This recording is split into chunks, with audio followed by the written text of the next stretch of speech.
Hello and welcome to this new video of me. Today I wanted to analyze the 5 best matches of the Birmingham Regional, and I decided that there are like different captions for each of them, like different aspects you should take a look on. So I have really cool stuff to talk about, and the first caption for the game between Sanvito and Flavio del Pidio is: no matter how bad your matchup is, your opponent can always mess up. Why do I say that? You will see. Obviously, I don't want to talk down on the player. I just want to highlight situations where a lot of people misunderstood what happened, especially when I watched it first. I also watched it with the casters on, and I know that the casters always try to be as neutral as possible, but I think you have to point out if somebody throws guaranteed end games and stuff like that. But yeah, that's what I'm for, I guess. But the next games also feature different aspects. But let's get over this first. The matchup is Sanvito with a balanced team against Flavio del Pidio with a rain team. And let me tell you one thing. If rain has a good matchup, it's into balance. Unless the balance player has something like Amungus or Landorus, but we don't have that stuff right here. Like we've got Incinerator. Incinerator is obviously not good into Pelipper, Chaludon, especially without goggles. It's also not good into Amungus, so not a good pick. Champao can struggle against Chaludon. Yes, Sacred Sword ignores defense boosts, but Chaludon is Terra Bug, so it's not great, especially because it also dies to his Surging Strikes from Urshifu in Rain. We've got Ogre upon Halflame. Ogre upon Halflame obviously doesn't like to play in the rain, and it also dies to his Surging Strikes. It also cannot really touch Chaludon. Not really good. Rillaboom. Yeah, Rillaboom against Terra Bug, Chaludon, Amungus, and Pelipper, as well as Terra Grass Urshifu. Not a great bring. Raging Bolt, there's a Terra Fairy, Rage Powder, Amungus. If this was a Life Orb Raging Bolt, maybe it would be good, but this Raging Bolt set also kind of struggles. And there's also Snarl on the Chaludon as well, and the Chaludon is faster than the Raging Bolt. Doesn't feel great. And then Urshifu is not bad here, especially with Terra Steel. Once the rain is gone, it can actually wall with Chaludon because it doesn't have body press. But there's a Rocky Helmet, Pelipper, there's a Choice Scarf, Urshifu, there's an Amungus. So a lot of picks here. Pretty much every pick kinda struggles into the rain team from Flavio. Meanwhile, if we take a look at Flavio's team, I already talked about some sets. For example, the Terra Bug Chaludon, which is faster than the Raging Bolt, most notably. We've got Dragon Pulse, Flash Cannon, Electroshot, and Snarl. The Amungus doesn't have Protect, but it has Sludge Bomb to threaten both Ogre upon Halflame and Rillaboom for more damage, while also having Pollen Puff for Chaludon recovery. We've got Fluttermane with Moonblast, Taunt, Dazzling, Protect. It probably will not come in this matchup. It's decent into the Raging Bolt, but it is kind of bad into Rillaboom. It's kind of bad into Terra Steel Shifu, and we've also got the Champa with Terra Ice, which could be brought by Vers and Mystic Water, Urshifu, and Incineroar. So the 4 that Flavio brings are pretty clear. And as I said, I am not going to react to the entire set. I'm just reacting to games. So I will react with you to game 2. And the start is Amungus Chaludon against Rillaboom Raging Bolt. Rillaboom Raging Bolt was the lead that Simone chose in game 1 as well, and it's not a bad lead into something like Pelipper, but this is really bad for him because now Flavio can just click Snarl for free and probably Spore into Raging Bolt. Sludge Bomb into Rillaboom is also understandable, but the Chaludon will always click Snarl in this turn. The Amungus will also not switch. There's no reason to switch right now. So I think Flavio's play is pretty obvious. Simone, on the other hand, doesn't have a lot of plays. He goes for Fake Out into Amungus plus Calm Mind. But as you can see, Chaludon is faster than the Raging Bolt, and this is really bad now. Because, yes, you get a special defense boost, but and some damage on the Amungus, which probably just gets healed by the Grassy Train anyways.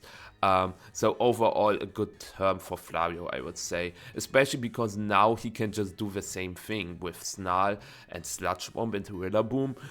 You don't have to target the Raging Bolt with Spore. You can, because with Raging Bolt, after the Snarl, it would be -1 special attack, so it's not really threatening. But it's understandable. The reason why I say that Sludge Bomb into Rillaboom is probably slightly better is that Simone could go for something crazy like clicking Protect and switch Rillaboom into Chienpao and then threaten something like an Icicle Crash into the Amoonguss or like Sacred Sword Dragon Pulse into the Achaludon. But we see a Spore instead. Not a clear misplay, but yeah, still very, very good position for Simone. Now Flavio has to go for Snarl, Spore into Raging Bolt again. And at this point, it's already looking bleak for Simone. I think Simone has to hope that he crits Dragon Pulse into the Amoonguss. Because Flavio doesn't want to Terra yet. If he Terras now, he has a big problem into Urshifu later. So this Snarl, Spore, no Terra play is the best Flavio can go for. High Horsepower does not activate the Citrus Berry, but Dragon Pulse is not enough to KO. I think with a Snarl miss, he could have also gotten there. But yeah, now this is terrible. Because Flavio's play now, it's also... It cannot be punished. It's Electro Shot into Rillaboom plus switch into Pelipper. You want to get Regenerator going, and you want to get the special attack boost on Achaludon. And Pelipper is just here to set up Rain, and it survives the Wood Hammer. We saw it in game 1. And then the Rillaboom takes Rocky Helmet damage, recoil damage, but he stays and clicks Snarl. And this is an insane misplay, because now... his Achaludon is not boosted, and the Raging Bolt burned a Sleep Turn, which means that the Amoonguss slot now, like Sludge Bomb is cool, but it's not good. It is definitely a misplay, because now the Amoonguss slot, if the Raging Bolt wakes up, from Flavio's perspective, he brought Urshifu and Pelipper in the back.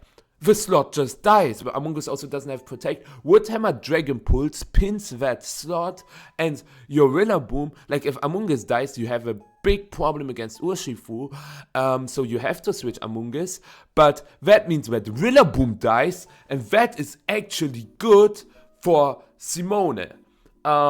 If the Rillaboom dies this turn. And we will see what happens. We see an Electro Shot. This Electro Shot will not KO Rillaboom. I don't think, because it's a Soul Vest. And if he just switched the last turn into Pelipper, he could have Electro-Shotted the Rillaboom. Next turn, he switches Pelipper back into Amoonguss and clicks Snarl. Way better positioning. I don't know what he anticipated, but insane misplay. But he gets bailed because the Raging Bolt stays asleep. And now it gets tricky. Simone can go into Urshifu and play a 50 against Achaludon.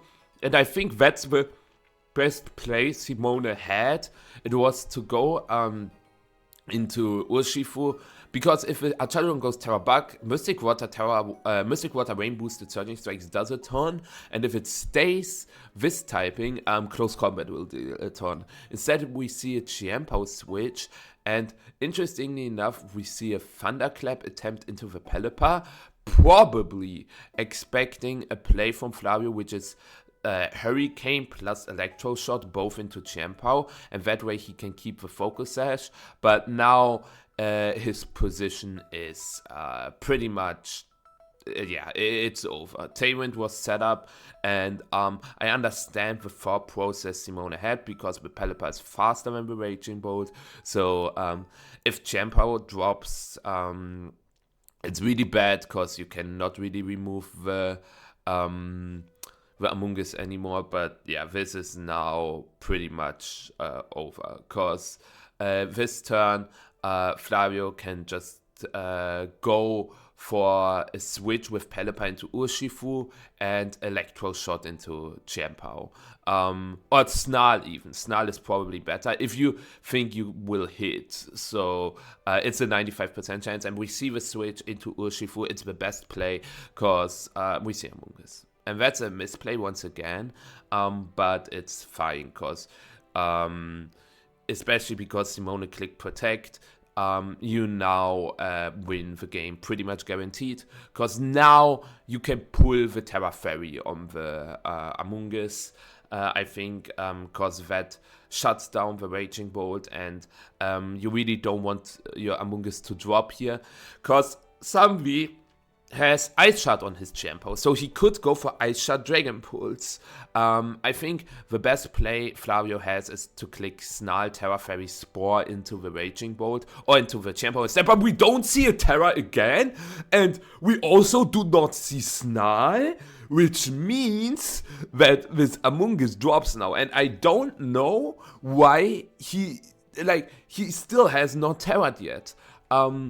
But he is still winning, because Urshifu can switch in now, and he has, barring a crit, he has a 100% win right now, I think, and that is Electro Shot plus Terra Grass Close Combat into the Urshifu, because the Raging Bolt right now is -2 special attack, which means after close combat, he would be -1 special defense, but Dragon Pulse into Thunderclap does not KO Urshifu if he goes Terra Grass. It's the last turn of Rain as well, so let's see. One turn of Tyrant as well here, -2 Raging Bolt. So how can Simone counter Terra Grass Close Combat plus Electro Shot into Urshifu? Because as I said, the Raging Bolt is -2, but Archaludon is AV.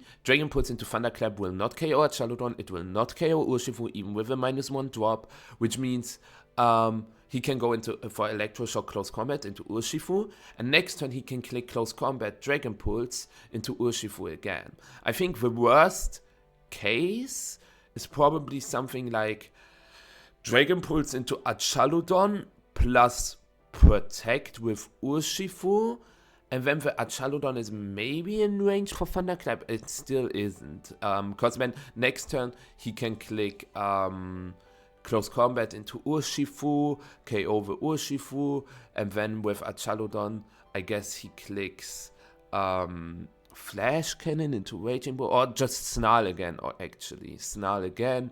And the Archaludon only drops to Dragon Pulse, but then the Raging Bolt is -3, and then there's Pelipper Urshifu, and I guess he can go Terra Fairy Thunderclap into Pelipper, and then with Terra Fairy 1v1 the Urshifu, but this is all very, very unlikely. Overall, the best play here for Flavio is to Terra the Urshifu in this turn, and try to remove the Urshifu from Sanvi. Another play here is to click Surging Strikes Dragon Pulse into Raging Bolt, and that is probably what Sanvi is covering for, because Dragon Pulse Surging Strikes would KO Terra and non-Terra Raging Bolt, but this is why he Terras, hoping that he can take a Surging Strikes, and he clicked Thunderclap for no reason, by the way. I think Flavio has to click Terra Grass, but he doesn't, and he also clicks U-Turn, and I don't know what this play once again was. No Terra and U-Turn. If you click Surging Strikes into Raging Bolt, that's a different story. But suddenly, the person winning this game is Simone, because Flavio just was in the driving seat, and obviously Flavio did not know what the last Pokemon could be, if it was Urshifu, regarding the Terra Fairy on the Among Us. But if it's Incineroar, you just win, and if it's Half-Flame, you also just win with Choice Scarf Urshifu. So it made no sense to not Terra Among Us, it made no sense to not Terra Urshifu, and it made no sense to click U-Turn there. Because now, if Simone wins this 50-50, he can win the game.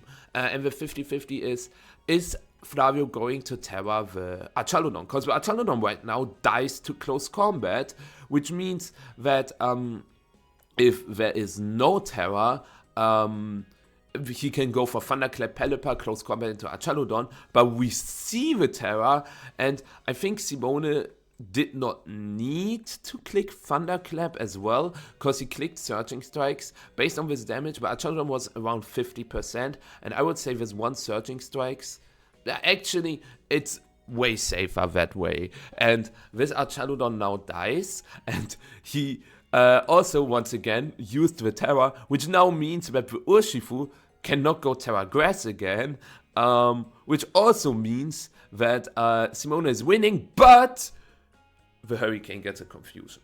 And suddenly there's a chance for Flavio. The chance is very slim, but the chance is to click double attack into Raging Bolt. And like, if you think he's going to Thunderclap with Shifu, you click Aqua Jet. You always click Hurricane into Raging Bolt. You have to go for the confusion right now. So you either Aqua Jet Raging Bolt or you Surging Strikes Raging Bolt if you say he's going to Dragon Pulse. Then you have to hope that Surging Strikes Hurricane can pick it up. There's no Rain anymore, so I don't think it will, but Hurricane can crit, Hurricane can confuse. So the only play, Simone's play makes a lot of sense, because if Raging Bolt drops this turn and he doesn't hit himself, he KOs Urshifu with Close Combat, and next turn he KOs Pelipper with Close Combat. But Flavio has to go for the confusion right now, because there's always the Dragon Pulse heading into Pelipper's way. It's just the best play from Simone. And we see Aqua Jet into Urshifu, which was confused. He, like, this once again was a misplay. He was behind, and he misses Hurricane. The Hurricane miss doesn't matter, even if he actually with a crit, maybe the Raging Bolt dies to Aqua Jet, but he needed a crit or confusion into multiple self hits. But yeah, Simone wins this game too, in a crazy fashion. He made so many amazing calls, like clicking Ice Shard Dragon Pulse into the Amoonguss, which should Terra Fairy. It worked. He clicked Thunderclap into the Urshifu, which should Terra Grass. It worked. And then he clicked Thunderclap plus Surging Strikes into Archaludon, which should not Terra, and the Terra. It worked. Like the last one, it was just a 50, the Archaludon Terra or not. But I feel like the Terra not being used on Urshifu or Amoonguss earlier was just throwing at that point. So he was able to win a matchup that seemed straight up impossible to win. And that should encourage you, because even though you run into matchups that seem dire, it doesn't mean that they are auto lost, because your opponent can always mess it up. In the end, Simone still lost the set, but he also almost won game 1 because of an Icicle Crash miss. If he connected that Icicle Crash, he could have won, but Flavio also messed up the game 1 pretty badly. Anyways, I hope you enjoyed this first part. Let's see what the second game we are going to analyze is going to be. The second match we are going to analyze is the Game 3 win and in for Top Cut between Luis Markl and Eric Rios. And the caption for this one is "Hacks are not hacks." Because in this set, or in this Game 3, there are some hacks that I have to explain later on. But the Twitch chat and in some Discord servers, I read stuff that just made no sense. You will understand later. But let's take a look at the teams first. So Eric Rios bringing his Toronto team with some small changes. He's now running Substitute instead of Taunt Flutter main, Soul Dress Incineroar, Ursa Luna, Ogapon, Wellspring, Porygon 2, and Amoonguss. The Amoonguss is completely new. Before he had an AV Raging Bolt there. And the team is obviously very strong. It features the core, I would say, 4 or 5 of Incineroar, Porygon 2, Ursa Luna, and Amoonguss. Matty Morgan finished top 4 in this regional with the same Flutter main set on the same composition as well. Just different Amoonguss set, and he had Urshifu Rapid Strike instead of Ogapon Wellspring. But it's a very good team. It has a lot of tools, and he's playing as Luis, and Luis is running a balanced team. And against balance, this team usually has a good matchup, I would say, because Ursa Luna is so incredibly good against balance if you can position it well. And Amoonguss is also really good into balance, because especially the most common balances right now drop safety goggles on Incineroar in favor of like Citrus Berry or sometimes Rocky Helmet as well, which means you can spore pretty much everything but the Ogerpon, Halflame, and Rillaboom. But let me tell you, you can just Sludge Bomb both. So yeah, we have the substitute Fluttermane, which probably doesn't come in this matchup, I would say. And Eric and Luis, as I said, we are going to watch the Game 3.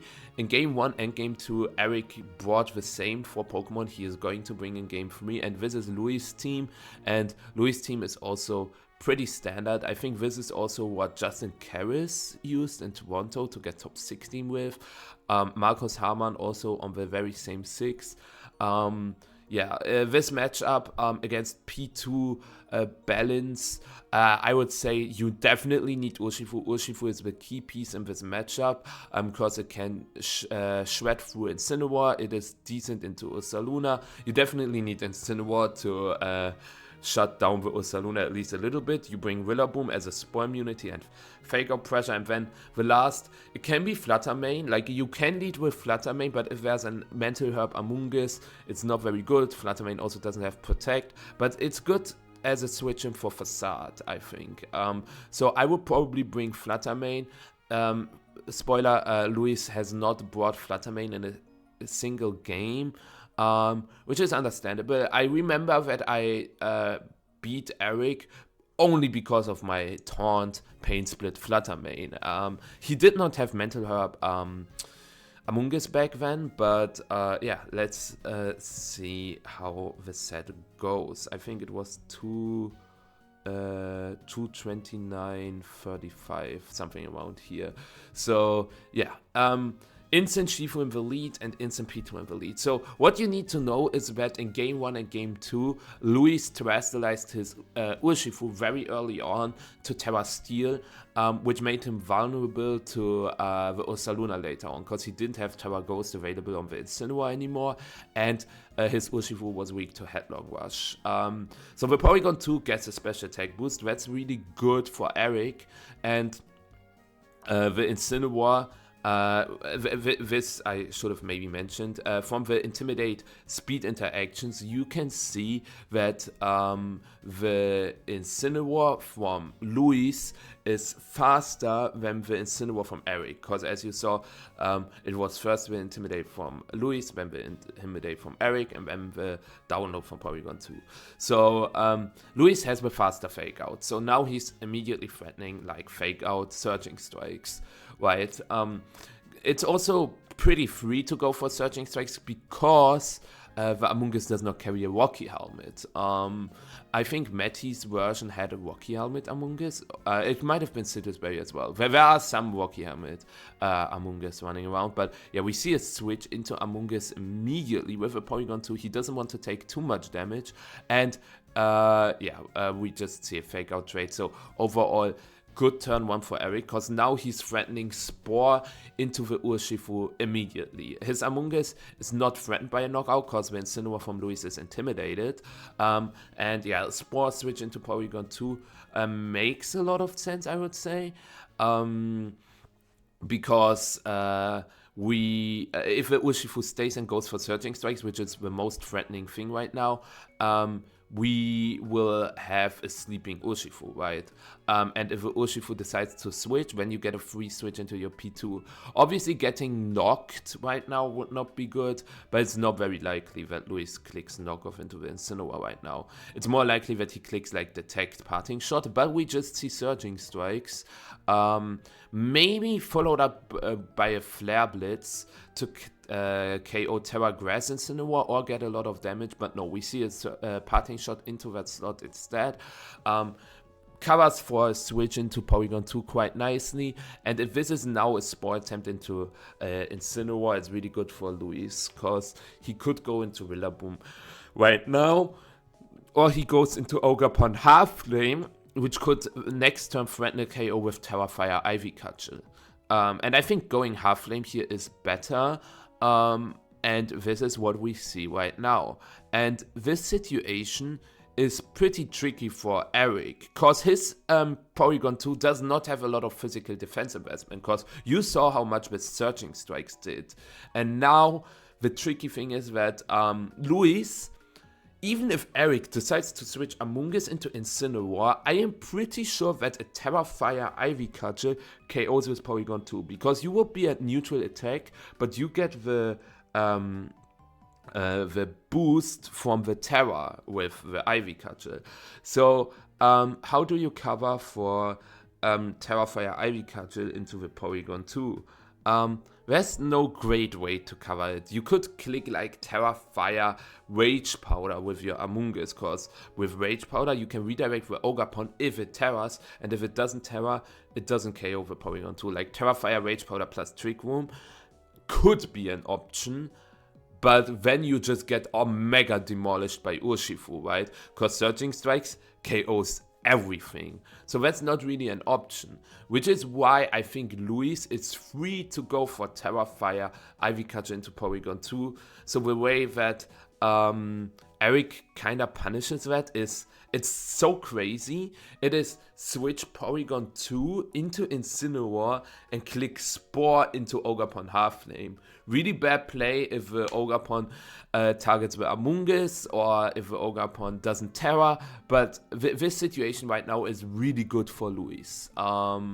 So let's see how Eric decides to cover this tricky turn. I would Terra if I were Luis, like Terra Fire Ivy Cudgel with Porygon 2, as I said, which is why, as you can see, Eric is considering to click Spore into the Ogerpon. It's just, he could also click Spore plus Trick Room, but yeah, we see an Incineroar switch, or what are we going to see? Incineroar switch plus Trick Room. I am pretty certain that the Porygon 2 would have been dead, and then it would have been pretty much impossible for Eric to win this game. But Luis decides to play it a little more defensively, decides to switch into Incineroar to take a Sludge Bomb maybe, because Rillaboom doesn't take it that well, Ogerpon doesn't take it that well, and now he also threatens Fake Out once again. Urshifu burns the first Sleep turn, and Trick Room gets set up from the Porygon 2. And now, obviously, a lot of things can happen right now, because now Eric has the faster Fake Out. So he could Fake Out the Incineroar and Terra Flying Terra Blast the Urshifu. But if the Urshifu goes Terra Steel, it's pretty bad. Or if the Urshifu switches into Rillaboom, it's also not great. And I really like what Eric is going for right now, because this is only bad if there's a knockoff heading into Porygon 2 slot. And I think it is reasonable for Luis to switch Urshifu into Rillaboom and click knockoff into Porygon 2. But we see the Ursaluna switching in, Luis shaking his head because he decided to click Fake Out instead.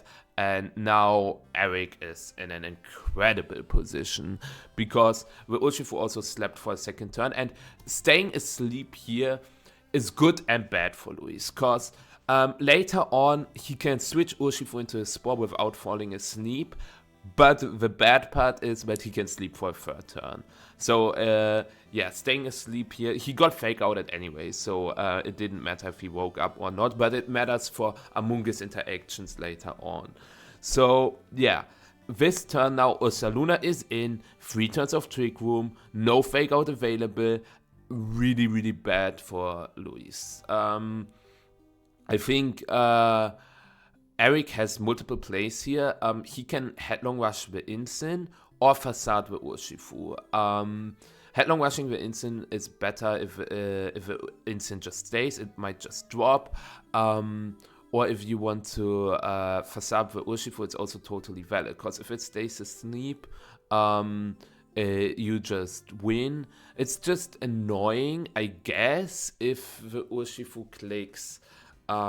like if it wakes up and clicks Detect and the Incineroar parting shots the Ursa and then Willa is in, this can get annoying, which is why I understand Headlong Rushing the Incin.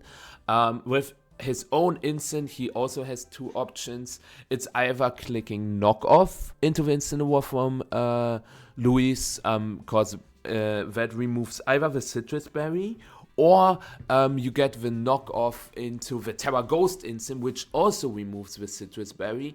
but it also would deal a lot of damage into the Incineroar. So clicking knockoff into that slot is also very reasonable, or you U-turn back into Among Us and start putting things to sleep. So this turn, Eric in the driver's seat, you always, by the way, if you U-turn, you always U-turn off the Incineroar because you don't want to U-turn into the potential detect from Urshifu. And interestingly enough, Eric decides to click Headlong Rush into the Urshifu. And I feel like this, in hindsight, you might say is a misplay, but this is just hard reading that the Urshifu goes Terra Steel, which you can also cover by clicking Flare Blitz into that slot. Like, I feel like if you click Headlong Rush into the Urshifu, you also Flare Blitz the Urshifu. But yeah, the Rillaboom switches in. Luis probably wanting to toss it, and goes Terra Ghost because he didn't want to die to Headlong Rush. But, you know, like, there are so many options that could have, or so many things, how this could have gone really badly for Luis. Facade into Rillaboom, the Rillaboom dies. Or Headlong Rush plus knockoff into the Incineroar dies. Or Headlong Rush into Rillaboom plus knockoff into Incineroar, removes the Citrus Berry, puts the Incineroar at a really low, like it would be really low, but none of this happened. I think this was just Eric trying to be cute. We see a parting shot into the Porygon's 2 slot, which was also, I think, a misplay. I think you should have always parting shotted the Ursa here. I guess he can go into Urshifu right now and switch, like he always switches with one of the Pokemon back into Incineroar, because Terra Ghost Incineroar is pretty good right now, in this board state at least. So it's probably a Rillaboom switch and a detect attempt with Urshifu, right? Because Urshifu can wake up, and yeah, I think it's try to switch Rillaboom into Incineroar and try to detect with Urshifu. Even if there's like Headlong Rush Ice Beam into the Rillaboom slot, Incineroar takes it because of the Citrus Berry, but no, we see Fake Out Searching Strikes instead, and we also saw Facade into the Rillaboom slot, so I think Detect plus Switch into Incineroar would have worked completely fine. But the Urshifu wakes up, and yeah, does Porygon 2 drop to this? 30 HP? It's going to be close, and it dies. And I think this was in favor of Luis, because we saw that the first Searching Strikes in this game did over 50, or pretty much exactly 50, and now he also got a Fake Out off, which means the Porygon 2 was probably in range for another Searching Strikes. And now Luis will always go into Incineroar, I think. He could also go into Ogapon and click like Spiky Ship Protect. I mean, there's just one turn of Trick Room left, so I think both is understandable. And we see Incineroar, yeah. And what you need to keep in mind is that Eric still has Terra available. Obviously, if he Terras the Ursaluna now, the Half Flame and the Incineroar both have super effective fire moves for the Among Us. So keeping Terra Fire for Among Us is not terrible, but yeah, I think the best play Luis has here is to click Detect Parting Shot. I think this nothing really stops him from doing that. But actually, knock off Headlong Rush, both heading into Incineroar's way, is probably bad. But yeah, we see a U-turn instead. And now Luis also did not click Detect again, which means that he maybe was confident that -1 Facade plus Flare Blitz doesn't KO, and he gets the parting shot off into the Ursaluna, and if he's Searching Strike that slot as well, the game ends right now. Because then he can just click Detect, Protect, and then Ivy Catcher Searching Strikes both into the Incineroar, I think. But he's Searching Strike by Among Us. And now the Ursaluna is -1 attack, right? So it doesn't KO either Pokemon. And this situation is incredibly tricky, okay? Because the Among Us slot dies to Ivy Catcher Searching Strikes, which is why And you might say, if both Pokemon stay, Ivy Catcher Searching Strikes is so free. And I saw in the Twitch chat that everybody said, like, why not double the Amoonguss? But there's an easy reason for that. What if the Amoonguss clicks Protect? Like, Eric could, like, it's super valid for Eric to click Protect, Terra Ghost, Facade into one of the slots. Super reasonable. So how do you cover for that? You could say, oh, just click Ivy Cudgel into Amoonguss and switch back into Incin or something like that. But this is even worse if the Amoonguss switches into Incineroar. Then you get like pitiful damage into the Incineroar and you get facaded onto your Ogerpon potentially. So this turn has so many layers. You might say Luis could double the Ursaluna, which covers for most things, which you are probably right with, but I also kind of have to disagree because doubling the Ursaluna loses, or it doesn't necessarily lose immediately, but it's not great into something like a Rage Powder plus Facade. Or what Eric could also do to cover for the double into Ursaluna is switch into Incineroar and Spore the Urshifu, and then win with Terra Fire, Amoonguss plus Ursaluna, right?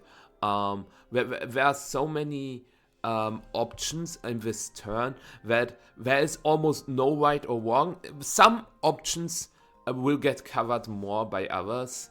But yeah, we see that Eric is also thinking about the Switch Spore play, I think.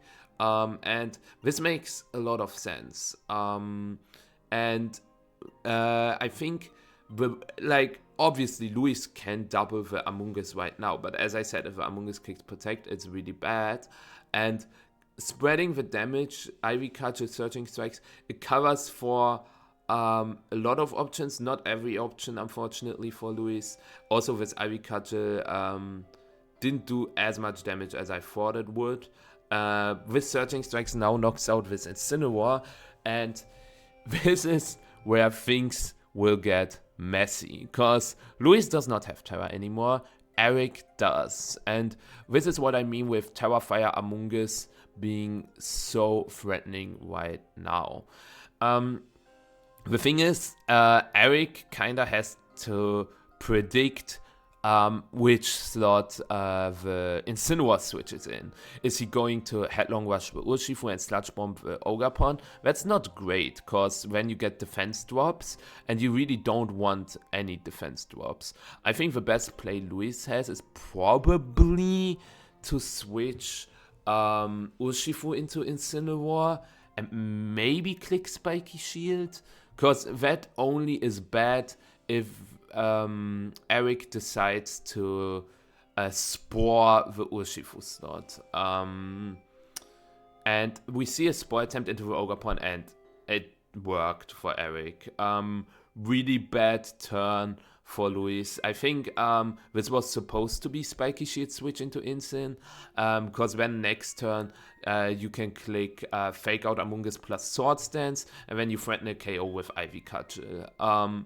Now, however, Spiky Shield switch can also not really be punished, other than, like, as I said, if he Headlong Rushes that slot, he gets a defense drop, and then next turn he can switch Ogerpon out, and then back in again to reset the Intimidate, and then he can Ivy Catcher with Ursa. I think Luis' play here was to switch Urshifu into Incineroar. I'm not saying this on hindsight. I think Urshifu switch into Incineroar plus Spiky Shield. If there's a Facade into Ogerpon, it's also good, because the Ursaluna takes some damage, and the Incineroar still has its Citrus Berry, it's full life, so I think this was an obvious misplay by Luis, and Eric somehow read that this was going to happen.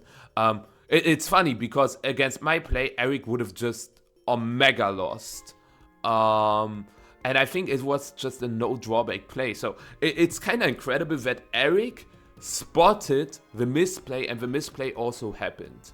Now, Luis probably has to hope he can get a one-turn wake up with Urshifu. Eric probably clicks I don't know if Urshifu dies to Sludge Bomb. If it does, his best place, he doesn't want to click Headlong Rush either. Yeah, Earthquake Protect makes the most sense, because this removes Urshifu and deals the most damage into Incineroar. So I understand the Earthquake Protect attempt. This loses if the Urshifu gets a one-turn wake up, and it doesn't. We saw a detect or protect attempt with Urshifu, which is valid, because then you get one burn tick on the Ursa, you burn a sleep turn on Incin, next turn you can click Surging Strikes. Eric is forced to click Rage Powder, you KO Amoonguss, you burn a second sleep turn on Incin, and then Ogerpon switches in, the Ursaluna's -1 attack, and then you can just click Ivy Catcher. So a little unlucky for Luis, but now this is where things get tricky. Because Facade does not KO Ogerpon, because the Ursaluna is intimidated, right? And this situation right now is, as I said, super tricky, because Luis could click Ivy Catcher Flare Blitz into Ursaluna, which could probably, I think it would KO, or he can click Grassy Glide. Grassy Glide deals slightly more damage than Ivy Catcher, but Ivy Catcher is a high crit move, because Grassy Glide super effective is 110 and Ivy Catcher is 100, so both are reasonable. And with Incineroar, he can click, as I said, Flare Blitz into Ursa, or he can click Knockoff into Amoonguss if you predict like attacked on Ursa. There are so many weird things in this turn. Since Ursaluna is faster than Amoonguss, I would say the Incineroar, based on the Earthquake damage, is not in range of Headlong Rush. I think the safest play for Luis is to click Spiky Shield Knockoff into Amoonguss, because even if there's the double target into Incin, Headlong Rush first, Citrus Berry activates, and then Amoonguss cannot KO with Sludge Bomb because it's resisted, and also the Ursaluna would get defense drops that way, and then maybe your Ogerpon can get the knockout. So I would click Spiky Shield Knockoff here. I think that's the best play, honestly, but Luis decides to just click Ivy Catcher immediately, gets a crit into the Ursaluna, the Incin wakes up, and the knockoff also crits the Amoonguss. Eric super upset about that, which is maybe understandable. I mean, it's your win, and he started 9-0 as well. So yeah, double crit. And now, why the caption is Hex are not Hex. He got somewhat lucky with sleep turns in the earlier games. And I think, I did the math, Knockoff can KO based on how the Amoonguss is trained. And even if it doesn't KO, and even if the Ivy Catcher doesn't crit Ursaluna, what would be the situation? Headlong Rush, so Ivy Catcher doesn't crit the Ursa would be at like 55%, right? Then Knockoff, Amoonguss survives on 1 HP, okay? 2 HP, I don't know what. Then Headlong Rush does not KO Incineroar, and Sludge Bomb does not KO Ogerpon. Which means, because of the defense drops, the Ursaluna would be guaranteed in range of Grassy Glide, because when you click Grassy Glide, cause of a slightly extra damage, and then knock off into Amoonguss. There is nothing Eric can do to win at that point. He needed to KO Incineroar. If he KOs Incineroar with Headlong Rush, both his Pokemon survive, he would win, yes. But since he didn't KO the Incineroar, the double crit was literally, it didn't matter at all. It only mattered if, as I said, the Incineroar dies, or if he gets a Sludge Bomb crit plus poison into the Ogerpon, because I think Sludge Bomb crit doesn't even KO Ogerpon, because after Sludge Bomb crit plus poison, he can click Tagged, and then the Ogerpon drops, and then he can click Rage Powder Headlong Rush again, right? But this only loses if he gets a crit poison, okay? Even if he gets just a normal poison without a crit, I think Sludge Bomb does like 60-ish%, and then after poison it would still be at like 28%, so he has to click Tagged, and then the Ogapon would still be at 16-15%. When he has to click Tech again, it would be at 3%. When he has to click, like, he needs a Sludge Bomb Poison into double, triple protect, or he needs the Sludge Bomb critical hit plus poison, or he needs the Headlong Rush crit into Incineroar. Like, you understand why those crits into Ursaluna and Amoonguss didn't matter? I think it's fair to say, like, I'm not biased here or anything. I just want to highlight that this double crit didn't matter. And I saw in so many servers saying, oh, Luis, the last turn was so lucky. Or in the Twitch chat, I mean, the Twitch chat are just casual viewers who don't know better. But I also saw, like, some names I recognize saying, oh, he got so lucky. And I'm like, guys, you have not understood this last turn at all, have you? Because this double crit, I hope I was able to deliver the message that this double crit didn't matter, and this happens quite often. Like, this is a prime example where hacks happen that do not matter, but it's so funny when people get upset about hacks that have zero influence on the game. So keep in mind, if you want to improve, do not just blame hacks for no reason, because that just doesn't improve you as a player. Because if you realized that those hacks didn't matter, then you are a step ahead of those players who just cry about hacks every single time. And I hope I was able to deliver that message to you. But yeah, let's go to game 3. The next game we are going to watch is the game 2 between Eduardo Cunha and Aurélien Soula. And the caption for this one is, pay attention to the small details, okay? Because there will be something that a lot of people were flabbergasted about, but I saw it when the first time I watched it, I was like, what are you guys talking about, okay? So please pay attention to every detail, okay? You will understand why. So Eduardo is using a very balanced team, which is slightly different than the normal Raging Bolt balances because it features Goldengo. We see Incineroar, Shifu, Raging Bolt, Fluttermane, like those four are paired together quite often, and then Goldengo on slot number 6 instead of like Landorus, Eye, or Half-Flame. We have Sugar Berry on the Incineroar to help with the Landorus matchup a little bit. Terrafire Urshifu is a great Terra into Ogapon Half-Flame. And yeah, the rest is pretty standard, I would say. So this team has, I would say, a good matchup into the team Aurélien brought, because Aurélien decided to bring the Grimmsnarl team from Jack Clark with Hex Goldango, Choice Band Terra Fairy Entei, Okidogi, Swords Dance Ogapon, Tyrant Roaring Moon with attack booster, not speed booster, attack booster, and Grimmsnarl. I think Grimmsnarl is Aurélien's Pokemon. I don't know. I've seen Aurélien always running Grimmsnarl. I don't know why. But yeah, in game 2, there's something that will blow your mind. So we see Grimmsnarl, Roaring Moon as a lead on Aurélien's side, while Edo decides to start off with Urshifu and Goldango. And Goldango is just so annoying for Grimmsnarl, so I understand why Aurélien decided to lead with Roaring Moon, right? Because it threatens the Goldango quite a ton, but it also threatens the Urshifu with Acrobatics, right? So something we could see here from Aurélien is T-Wave Urshifu, knockoff Goldango, and Edo decides to cover for almost everything. The only thing he didn't cover for is the Terra Flying Acrobatics into the Urshifu, and we see the Terra Flying, because I think Terra Flying Acrobatics might one-hit KO the Urshifu even with Terra Fire. Actually, nah, Roaring Moon is not that goated. I think Roaring Moon is strong, but it shouldn't be that strong. But let's see what Aurélien decided to click.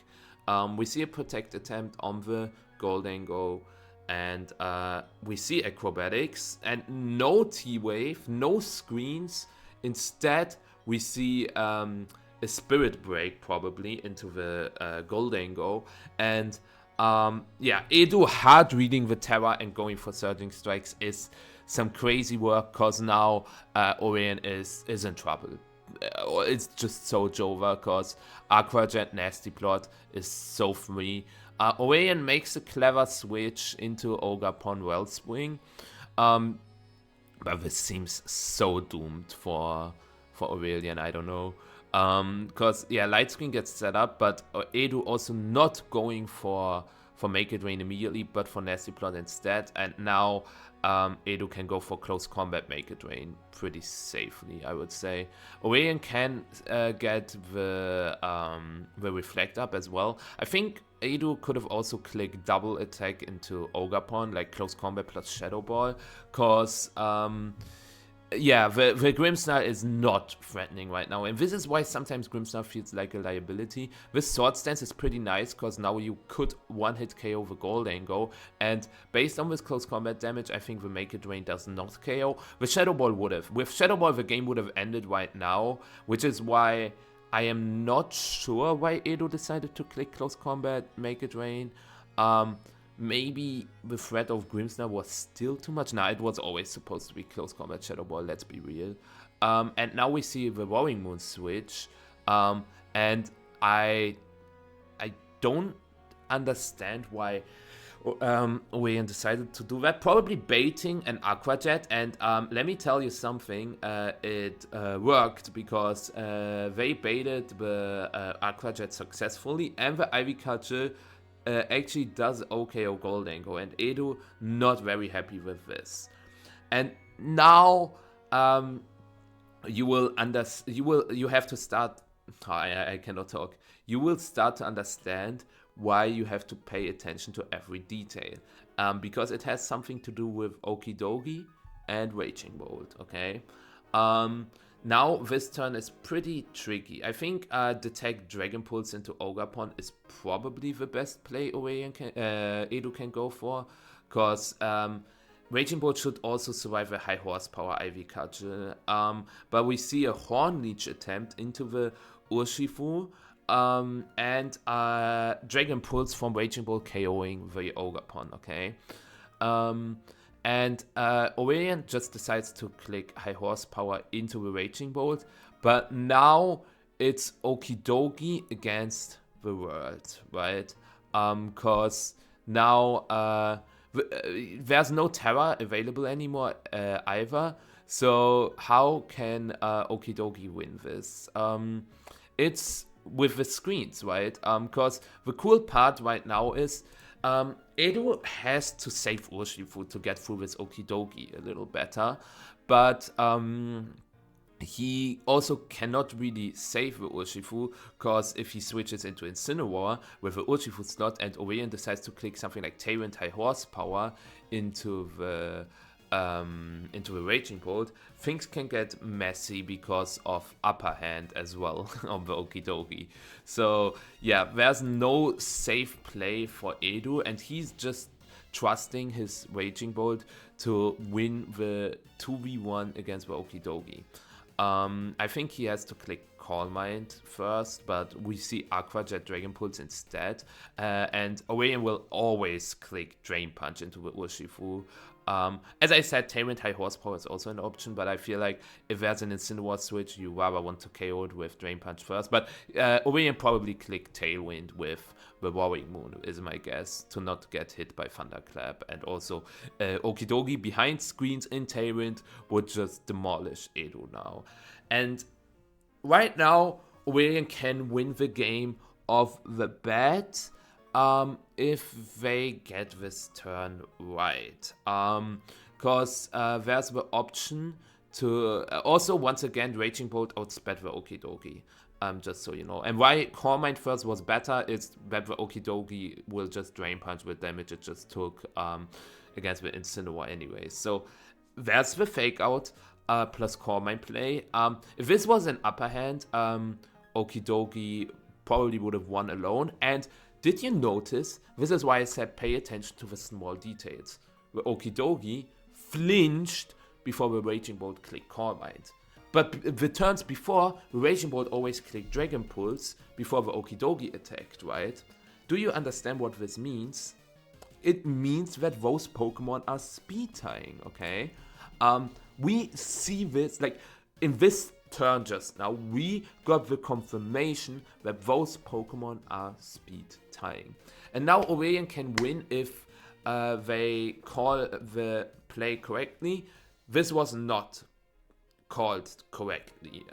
Like clicking high horsepower into the Raging Bolt would have been correct. I think it would have been fine against Protect as well, because even if this is a Protect and the Incineroar clicks knockoff to get rid of the Assault Vest, I think next turn the Raging Bolt still dies to high horsepower, and then there's the 50, because if there's the Thunderclap, you can Drain Punch off the Incin, and then next turn high horsepower bolt. But I feel like now we are getting into some weird territory, because this Protect from Edu was obvious.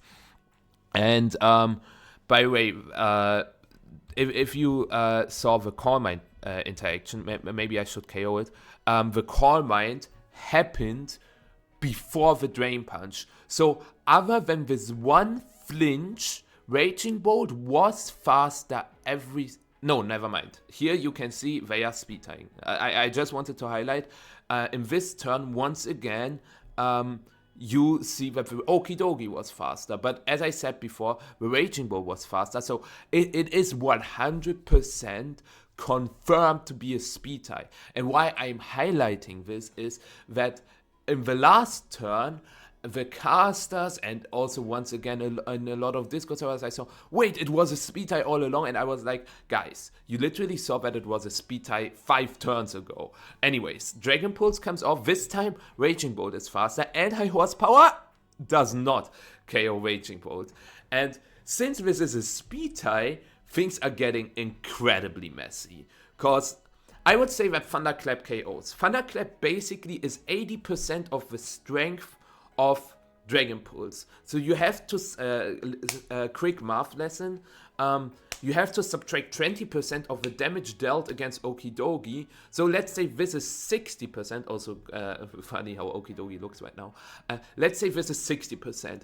You have to subtract 20% from that, which is 12, which means that your Thunderclap deals 48%. And 60 plus 48 is 108, which would KO Okidogi then, right? But let's say this is more 55%, okay? If it is 55%, then you subtract 20%, which is 11, which means 55 minus 11 is 44. And then if your first move did 55, the Thunderclap will do around 44, and 55 plus 44 is 99, which means the Okidogi would survive, right? But based on this Dragon Pulse damage, to me it looks like 60 instead of 55. So I would say that Thunderclap KOs. But if you go for Thunderclap, you obviously risk getting hit by Upper Hand, and then you lose. So Upper Hand is a guaranteed win against Thunderclap, while Thunderclap is a guaranteed win, in my opinion, at least it looks like that to me, against non-Upper Hand. So if both players decide to not click Upper Hand or Thunderclap, it all comes down to a speed tie.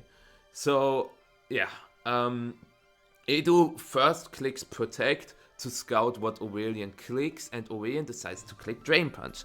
And maybe now, that way he forces Aurélien to now make the decision to click Upper Hand instead. It's just a mind game and a speed tie. It's so tricky. And Aurélien wins the mind game and the speed tie. So overall, if you call this a 50-50, Edu had a 75% chance to win the game, basically, because he wins in the 50% Aurélien clicks Upper Hand, and in the 50% where Aurélien loses the speed tie, right?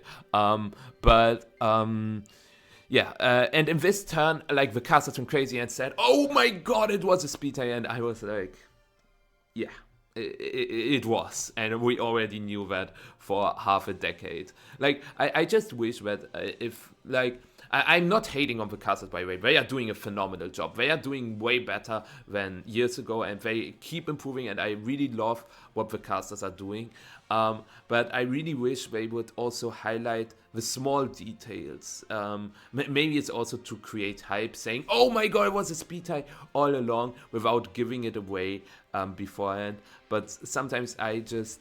this analysis from the cast, that's what I'm missing a little bit. But now we also have like a an analysis table like after the matches. I think we had that in Toronto at least. I don't know if we had that in Birmingham because I skipped through the stream a little bit, but yeah.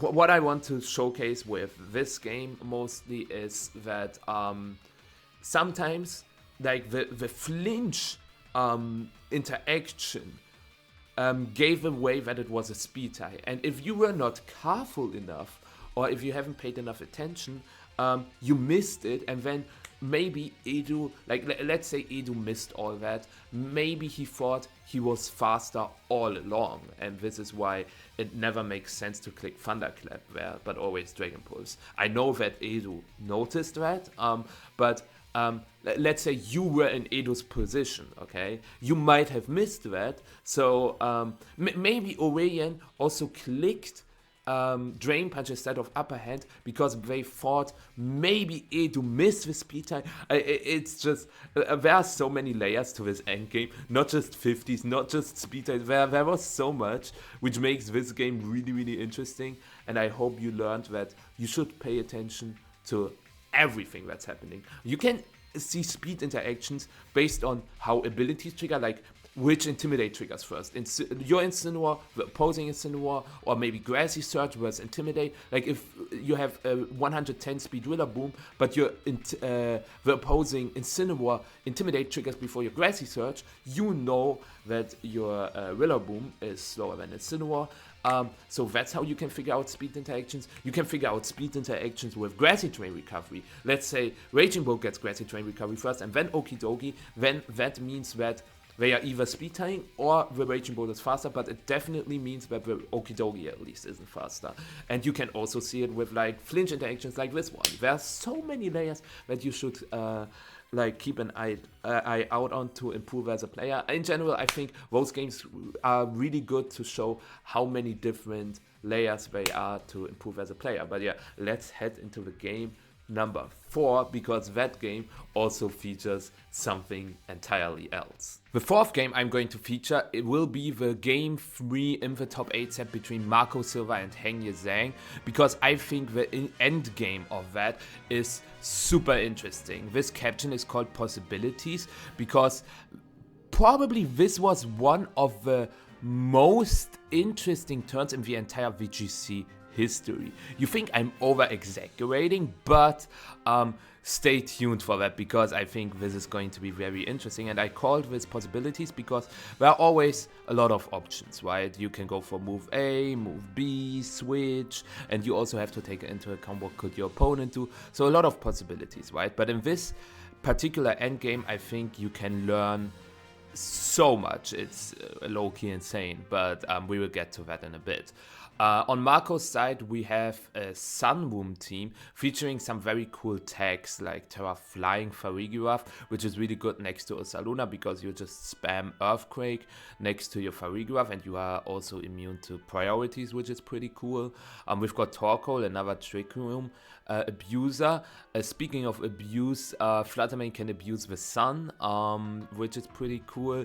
We've got Incineroar and Ogerpon Cornerstone to round out the team because AV Instant is a really good Pokemon that can enable all kinds of modes, the Trick Room mode or either like a just more offensive mode as well, and Ogerpon obviously can punish the fire types, which would otherwise look a little annoying because you only having Ursaluna for fire types.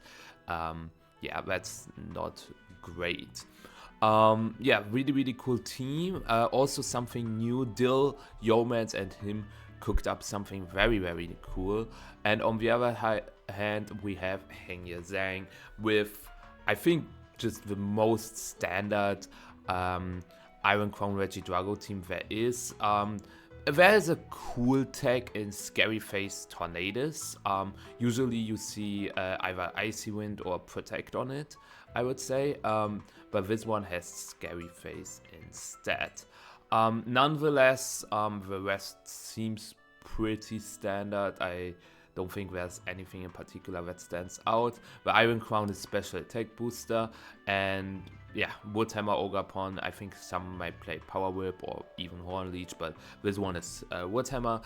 So yeah, let's see how this game 3 goes. I think, as I said before, this is one of the most interesting end games of all time. And yeah, we've got Ogre Pawn Halflame and Regidrago on Hengyue's side, and on Markrl's side we've got Flutter Mane and Farigiraf. Already a tricky turn, because Trick Room cannot be set up safely, because Farigiraf just dies to Dragon or Draco Meteor plus Terra Ivy Cudgel. Yes, you might Moonblast Trick Room, but then you have Flutter Mane under Trick Room. It's a very weird turn, and this is why Markl in the end decides to click Shadow Ball Trick Room, because he knew that the Regidrago would not just click Draco Meteor into the Farigiraf, and this is, however, a very good turn for Hengyue. I think Tech is reasonable, because it's only bad if Markl is crazy and switches into Ursa and clicks Trick Room, which is not very likely, right? And with Tech, he can scout what the Flutter Mane locks itself into. Like if it's a fairy move, he can switch Regidrago into Iron Crown and then have 2 fairy resists on the field. If it is something like a Shadow Ball, he can switch into Indeedee, or just stay with both, because now he threatens a knockout immediately, right?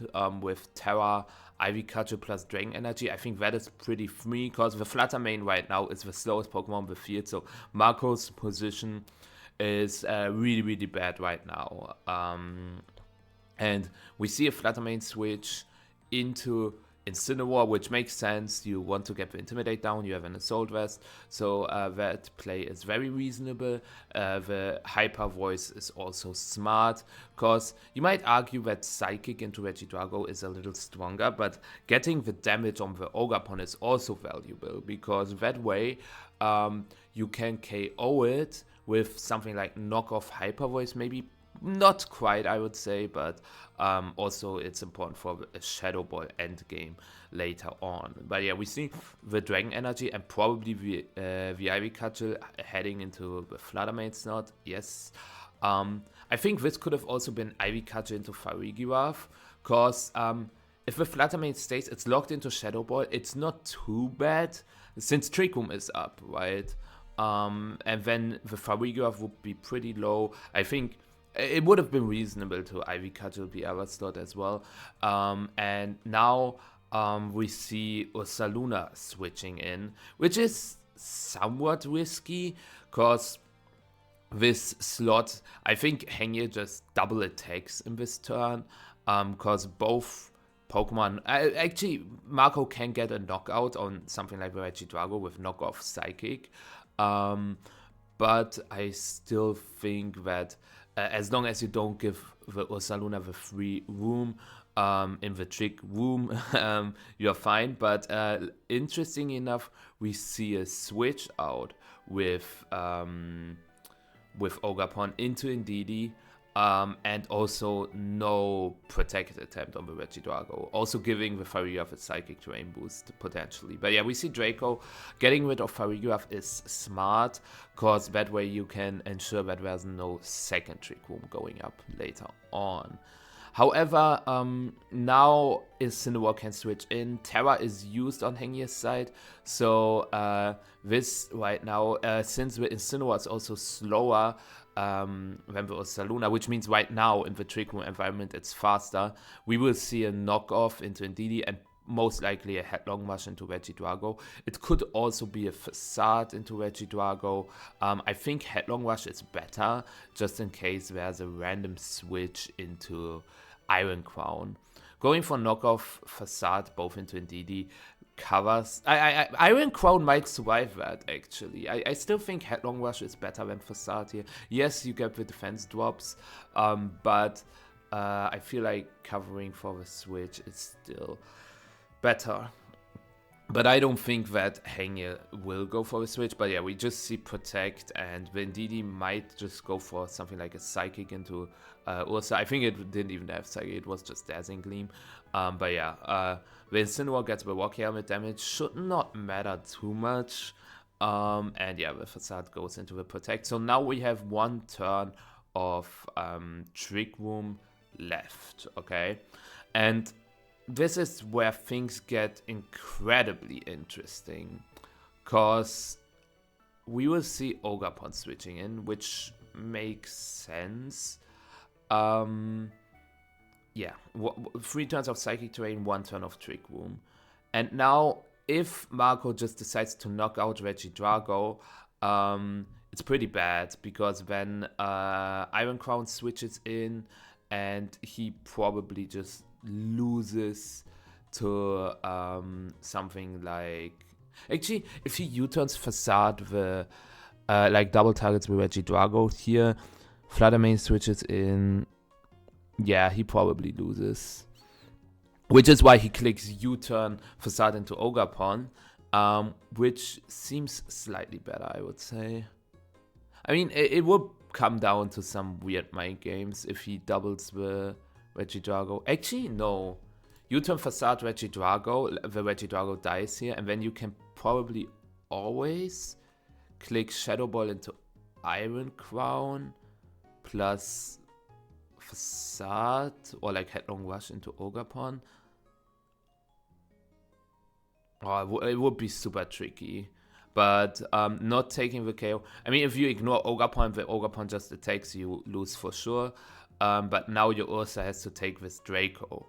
And now this turn is the one I was talking about, okay? This is where the possibilities kick in. 2 turns of Psychic Terrain left.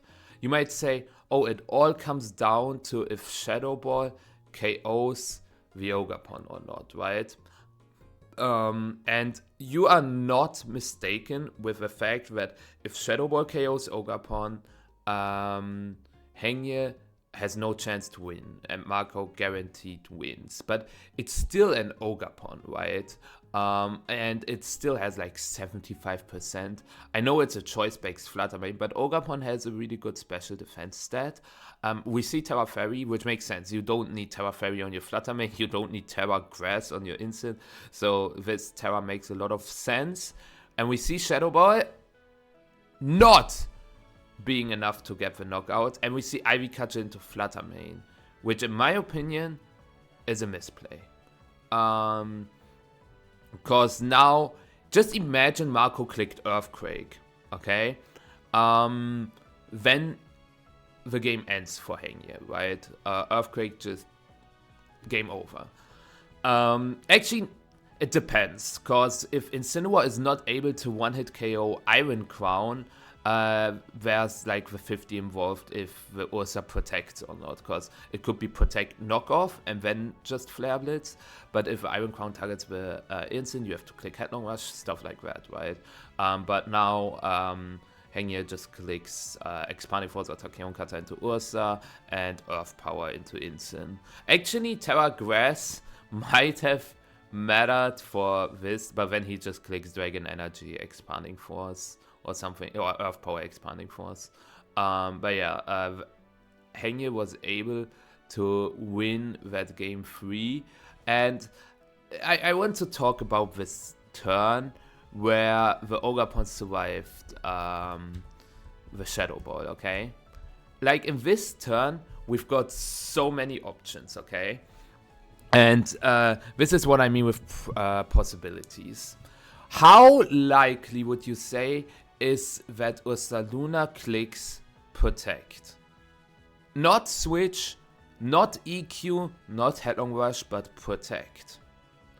To me, it was 0%. It's maybe not 0, but it's just so unlikely. And Hengyue's best play, in my opinion, would have been to Ivy Cudgel Ursa and switch Regidrago to Iron Crown, okay? Because the thing is, if you die to Shadow Ball with Ogerpon, you just lose. Like, you have to expect to survive in order to have a chance to win, okay? And then if you want to win, you also have to figure out the best play. Yes, the Fluttermane is the bigger threat, right? Shadow Ball OKOing Iron Crown, it's being immune to Regidrago. But keep in mind that, to me, it was very likely that Markl can switch Fluttermane into Incineroar and click Earthquake. Double knockout, game over, Hengyue loses. And as I said, if Ursaluna doesn't protect, this is a guaranteed win for Hengyue if he survives with Shadow Ball, obviously. But why switch to Iron Crown? So if the Ursaluna switches to Incineroar, you win. Because you still have one turn of Psychic Terrain, you KO the Incineroar, your Ogerpon survives on like 2 HP, and then it's Ursaluna Fluttermane versus Ogerpon Iron Crown. You can just click Follow Me, Tachyon Cutter into Fluttermane. Your Ogerpon dies, then the Fluttermane dies to Tachyon Cutter, then your Iron Crown dies to something like Earthquake. Then you have Regidrago versus this low life Ursaluna. You can click Protect once with Regidrago. Ursaluna takes another turn of burn damage, and then Earth Power just KOs, right? So this is what happens when Incineroar switches into that slot. And if the Fluttermane switches into Incineroar and there's the Earthquake, as I said, also very likely, because that covers for Hengyue clicking Ivy Cudgel into the Fluttermane, then you also win by Ivy Cudgeling the Ursaluna.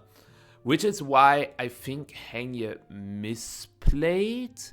And the question is, what should Markl have done here? Because do you go for the Shadow Ball knockout? Because he doesn't know how much it exactly would do. He doesn't know the Ogerpon spread. Maybe he knows how much his Fluttermane does against like no bulk Ogerpon. But then the question is, what is the best play?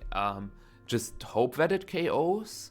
Or, as I said, I think he could have went for Hengyue's greed play, because in my opinion, clicking Ivy Cudgel into Fluttermane is just pure greed. And not very good. And with Regidrago, you always switch into Iron Crown, literally always. And I think if you Ivy Cudgel Ursaluna and the Ursaluna protects, you still have a chance to win, which is funny. Actually, you probably don't if it is like Protect Trick Room, because then Markl switches Fluttermane and just spams Earthquake with Ursaluna. He has to switch Fluttermane because then otherwise if there's like Tagged, he reverses the Trick Room, he's locked into Trick Room, it's pretty bad. But this is what I mean with possibilities. Markl clicking Trick Room Protect here is in my opinion a 0% chance. And I think you all agree, right? Trick Room Protect is a 0% chance. Or I guess 0.1, I don't know. But what I want to highlight with this is that in this turn, I think Hengyue's best play is to always Ivy Cudgel with Ursaluna and switch into Iron Crown. Because as I wanted to say is that, let's say Shadow Ball goes into the Ogerpon, then next turn, even if the Ursaluna protects, which is already a very, very, very low possibility, you still play a 50-50 which slot Fluttermane is going to Shadow Ball.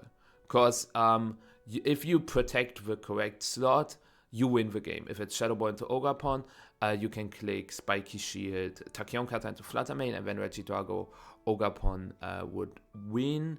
Or you click Protect with Iron Crown, just a 50, right? But I think you always Ivy Cudgel Ursa, because the possibility of Markl switching Fluttermane and clicking Earthquake, or even staying with Fluttermane and clicking Earthquake, just clicking Earthquake with Ursaluna in general, is not as low as the protect with Ursaluna, okay? This is what I wanted to highlight. Always try to think about, especially, I always go for the best possible end games, right? I always include what if I get crit, what if I get miss my move, and this is why I can quickly figure out what a 100% win is. And in my opinion, like this is a 95% win, Ivy Kachling into Ursaluna. Because as I said, it only, not necessarily loses, but it only can lose if the Ursaluna protects. Or the Ogre dies. But if the Ogre dies, you have no chance of winning anyways. Okay? So the best path, I think, would have been to target the Ursaluna. Maybe in some crazy world, Hengyue expected a protect with Ursaluna, which in my eyes is super crazy. But let me think let me know what you think about this one turn, what you would have clicked, and what you think the best possible play is. Obviously, it always depends on what your opponent is going to click. Like, yes, if there's Ivy Catch into Ursaluna, the best play is to protect. But from a neutral perspective, you know, what do you think? I think my judgment was pretty good here and spot on. But both players decided to go for something I actually didn't expect, but this is sometimes how Pokemon goes. You cannot always read what your opponent is going to do, but this is how the best players get the advantage. They just go for the best possibilities. But yeah, let's head to the last game. Game 5, and with that the last game with the caption Mind Games will be the last game of the tournament between Stefano, Greppi and Markl Co. And the matchup is actually really interesting. We've got Stefano with a very offensive, bold, balanced team because it features both Chiempo and Landorus. I think those are the very same 6 that Alex Gomez used in Toronto, if I'm not mistaken, just different sets. Interesting enough, we have Icy Wind on Chiempo, which makes this matchup a little easier, and Substitute Landorus is such a great tool against Dondozo as well. We've got Mystic Water, Terra Steel, Urshifu, which can help with Chiyu, and you have Terra Steel in order to deal with Tatsugiri or Fluttermane or Dragonite. We've also got the Rillaboom, which is obviously with Terra Fire good into Flutter Chiyu, and with the Grass type good into Dozo Giri. So overall, I would say the matchup for Stefano is not that bad. And on the other hand, we have Markl Co. with a very interesting Dondozo team featuring Sash Chiyu with a timid nature. It's faster than the modest Landorus that Stefano is running, which is important. We've got Weezing, which we haven't seen once on stream, which is funny. Moonblast Taunt Fluttermane, Choice Band Dragonite, and Rocky Helmet Oblivious Dondozo. This makes Urshifu a little worse against the Dondozo, and also Goggles Steel Terra Tatsugiri with Helping Hand, by the way. So yeah, the Dondozo with Rocky Helmet obviously is not bad into Urshifu. Oblivious helps into Incineroar as well. So yeah, anyways, let's watch the game 2. So we've got Chiyu Dondozo in the lead against Chiempo Urshifu. And what Stefano is threatening immediately is something like Icy Wind, Searching Strikes into Chiyu, right? This is not something Markl wants to see, so he can switch Chiyu immediately into Tatsu, but usually if you combine Dozo and Tatsu in turn 1 already, it's not very good. Because then you don't play any mind games with when are you combining your ultra mode. I don't know. So we see Protect to Scout, and that is a really good play by Stefano, because now he, as I said, doesn't have to play those mind games anymore. But Markl play is very understandable, because if there's just Icy Wind Surging Strikes, you lose right off the bat, and you really don't want that. So we see tagged, very good play by Stefano, and now we also saw that Earthquake attempt, breaking the sash on Pao, getting good damage on Urshifu, because +2 and Sword of Ruin actually adds up. But yeah, now Stefano can pretty much always go for Icy Wind, switch into Rillaboom, I think. If you're crazy, you switch into Landorus immediately, and then next turn you click something like Sub, switch into Rilla, and Fake Out and stuff like that. But no, we just see Icy Wind, switch. Makes a ton of sense. I doubt that Marcus will click Earthquake again. He probably has better options. And yeah, we see Order Up. And most notably, the Dondozo is faster than the Chiempo. Even though the Chiempo has Icy Wind, it is still slower than the Dozo, which means it's not a speed boosting nature on the Chiempo. The crit should not really matter. Now the Dozo has 2% damage. But yeah, now switch into Lando plus Fake Out. I mean, this is pretty telegraphed, I would say, what Stefano is doing. Not saying that it's bad, it's just the best he can do. And Marcus should not protect here with Dondozo, because protecting here would be really bad. And also with Fake Out, yes, you get the Rocky Helmet damage, which is cool. And this is why I said that the Icy Wind crit didn't matter, because technically you got no damage in the turns. Now Stefano could click Substitute, but health actually matters quite a ton on the Landorus, because of the Dragonite maybe in the back. Also against Heatwave from Chiyu, which is why Protect Woodhammer is understandable, because I also doubt that Marcus will leave the Landorus unscathed. Like, targeting the Rillaboom here is just terrible if the Landorus goes for Substitute. Which is why he targeted the Landorus, which is very understandable. But now, keep in mind that the Landorus is faster than the Dondozo. So Stefano can click Grassy Glide Sludge Bomb now, because Rillaboom unfortunately is not faster. The question is, does Sludge Bomb even KO Dondozo here? He wants to make sure that it does by clicking Terra Poison. I mean, he doesn't need the Terra on the Chiempo, the Terra Ice. The Terra on Rillaboom also seems... Actually, the Terra on the Rillaboom could be useful against the Chiyu. Or the Terra on the Urshifu could also be useful against the last Pokemon, either Weezing, Dragonite, or Fluttermane, as well as Tatsugiri. So this Terra, clicking Grassy Glide Sludge Bomb covers for Terra Grass. I get it why he didn't click Grassy Glide Earth Power, but based on this damage, I honestly do not know if a Terra was needed. I do understand it, but this just makes things a little more complicated towards the end game. Because now Chiyu will switch in, and keep in mind that Overheat one-hit KOs Landorus. Even though that's a timid Chiyu, it's still a Chiyu, okay? So how do you play around that? Because you don't want to toss your Landorus like that. Because what could happen is that Chiyu overheats the Landorus, while Tatsu Draco's the Rillaboom, right? So a lot of options right now. I feel like Protect Grassy Glide is valid. Grassy Gliding the Tatsu, okay.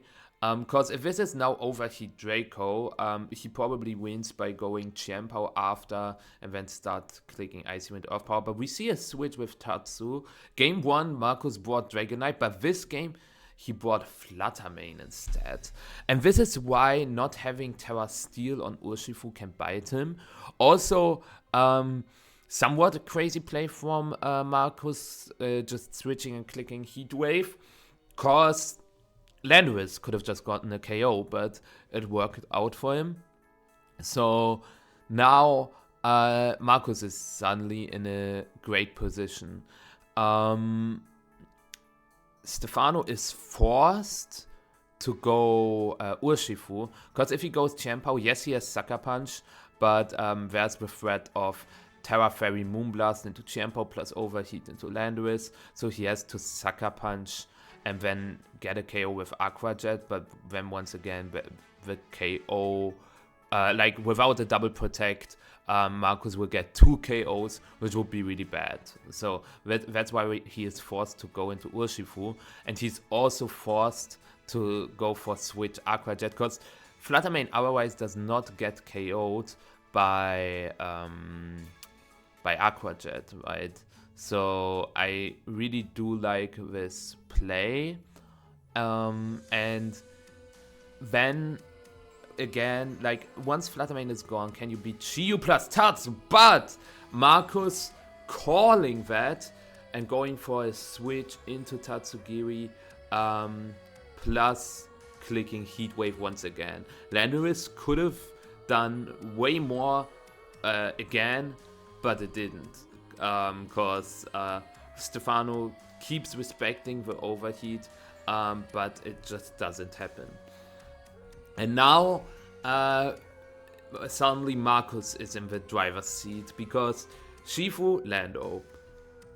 Obviously, overheat into Lando plus Draco into Shifu is an option. The question is, if you click overheat Draco, can you beat the Landorus if this is protect Surging Strikes into Chiyu? Can Fluttermane and Tatsu beat Landorus? I would say yes. Even with -2 Tatsu, you can still Terra Fairy your Fluttermane for some extra damage. So you can click Terra Fairy Moonblast into -2 Draco into -4 Draco, because Tatsu should eat an Earth Power here. So you could just click Overheat Draco. But the question also is, does Urshifu even feint from Draco? Because Overheat will happen first into the protect. Then I think Urshifu is faster than this Tatsugiri, so it could knock out Chiyu with Surging Strikes, and then without Beats of Ruin, I am not sure if Draco Meteor even picks up the Urshifu, because the Urshifu has a lot of special defense investment. So how do you cover this? Also, Tatsugiri right now threatened by a knockout from Earth Power because of Beats of Ruin. So yeah, overall not a good position for Marcus to be in, which is why his Omega Brain sees a play that is just incredible. It requires him to hit some moves, but I feel like this is an incredible play. Switching to Fluttermane plus clicking Muddy Water, not clicking Draco into the Urshifu, because this Muddy Water, if the Urshifu doesn't protect, I think, look, Tatsugiri should survive both a close combat and an Earth Power without Beats of Ruin, right? Which means that Tatsugiri only dies to a double up, but if this is a double up into Tatsu, Marcus wins, because Aqua Jet should not KO Fluttermane because of no Beats of Ruin, and then he can Moonblast Urshifu, overheat Landorus. Just has to connect and overheat, right? This is if Tatsu gets doubled. But if Tatsu doesn't get doubled, like if this is a split attack, like CC Tatsu Earth Power Viava slot or Surging Strikes Viava slot Earth Power Tatsu, he gets a Muddy Water off, and then maybe Helping Hand Heat Wave can get a double knockout. So this was incredibly smart, and if this Muddy Water connects, he probably wins the game, but he doesn't connect. And that's so unfortunate. Because if this Muddy Water connected, he could have clicked Helping Hand Overheat into Urshifu, which should KO Urshifu, which forces Stefano to get a double protect. Because yes, he can click Aqua Jet Earth Power into Chiyu to KO the Chiyu, but then once again, Tatsu eats an Earth Power, I'm pretty sure, and then Draco Meteor would KO the Landorus, right? So after Muddy Water damage, Draco would definitely KO the Lando, I would say. So yeah, this is pretty unfortunate. And now we are playing a 50. Mind games, like mind game after mind game after mind game. Because if you say that the Urshifu is clicking Aqua Jet, you have to click Terra Ghost Overheat into Landorus plus Draco Meteor. If you say the Urshifu is going to click Surging Strikes, you have to click Helping Hand Overheat into Urshifu. I think the best play from Stefano is probably... There's no great answer to that. Because if you click Protect with Landono plus Surging Strikes, you die to Helping... I think there's no perfect answer to that. So if this is Overheat into the Landorus now, Markl wins the game, right? He uses the Terra on the Chiyu, which makes sense, because Terra Steel Tatsu is not doing him any good right now. And we see Helping Hand and Aqua Jet.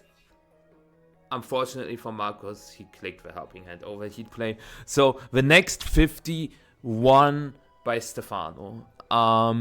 As I said, Overheat Draco could have won him the game, but loses to Protect Surging Strike. So this was just a 50. And now, since he missed the Muddy Water, if he connected the Muddy Water before, I'm pretty sure Landorus would drop to a Draco. Speaking of which, do you drop a Draco right now? Or do you go for Muddy Water? And this is pretty simple math. Like Draco Meteor only wins if you get a crit, right? And there's also the possibility of him clicking Substitute, but let's rule out that he clicks Substitute, okay? Because you can still crit afterwards, so same thing. So hitting Draco plus critting is like 1 in 24 times 9 out of 10, which is 9 divided by 240, right? So 9 divided by 240 is like 3 divided by 80, which is what? Let me think. Let's say 3 divided by 80. While Muddy Water only wins if you get the drop. Like, first you have to connect, which is times, this is 0.85 times 0.3, because I think Muddy Water has a 30% chance to drop the accuracy, times 0.25, I think, right? Because... What's your... Nah, actually, is your accuracy 75% after one drop? I think it is. So you have a 75% chance to hit, so he needs the 25% chance to miss. Times 0.9, because he still has to connect a Draco after he connected Muddy, dropped accuracy, dodged the move, and then has to connect Draco. And even if he misses, when you play the game of connect again and then connect again, you know, which ultimately what I want to say is Draco Meteor probably has higher odds to win the game. Interesting enough, he goes for Muddy Water though, which I understand, don't get me wrong. I understand why he did that, but yeah, Stefano wins. Congratulations to Stefano. Was a really tight game too. Average Dondozo game, I would say. Stefano also very deserved regional champ. I think Stacker is incredible. Really, really good player. Unfortunately, doesn't attend the most events, but I'm really happy that Stacker won. Markl also incredible player. I played against Markl back when I won Stockholm with my Hard Trick Room team. He just sees the game in a different angle. And yeah, you might hate the fact that Dozo made finals, but you still have to give him some credit to make finals with Dozo, even though it's like not a great archetype in Regulation F. At least I would say that. Anyways, I hope you learned a lot today. I hope you enjoyed today's video, cause I think this is like something different, but I might do that in the future more often if you are interested in that. Yeah, overall 5 really good games we analyzed, and yeah, that being said, I hope I will see you again in another video, maybe the MDBL. There's also a new project starting on Tuesday. I hope you're looking forward to that as well, and I will see you next time. Bye bye.